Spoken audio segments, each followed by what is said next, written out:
தமிழகத்தில் உள்ள போலி கல்வி நிறுவனங்கள் குறித்து உயர்நீதிமன்றத்தின் மேற்பார்வையில் மாவட்டந்தோறும் குழு அமைத்து விசாரணை மேற்கொள்ள வேண்டும் என புதிய தமிழகம் கட்சியின் தலைவர் டாக்டர் கிருஷ்ணசாமி வலியுறுத்தியுள்ளார்.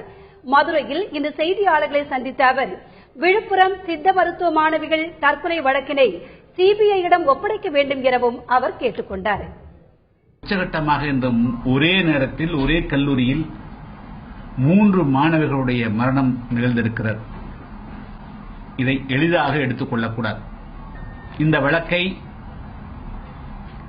ஏற்கனவே மெத்தன போக்கு காட்டிய அந்த மாவட்ட காவல்துறையோ அல்லது மாவட்ட வருவாய்த்துறையோ முழுமையாக விசாரித்து நீதியை நிலைநாட்டும் என்று எதிர்பார்க்க இயலாது. எனவே இந்த வழக்கை மத்திய புலனாய்வுத்துறையாகிய சிபிஐ இடத்திலே ஒப்படைத்துவிட வேண்டும். தமிழகத்தில் செயல்படக்கூடிய இந்த போலி கல்வி நிறுவனங்கள், இந்த மோசடி கல்வி நிறுவனங்கள் குறித்து ஒரு முழுமையான விசாரணையை உயர்நீதிமன்ற மேற்பார்வையின் கீழ் நடத்திடப்பட வேண்டும் என்று நான் வலியுறுத்துகிறேன்.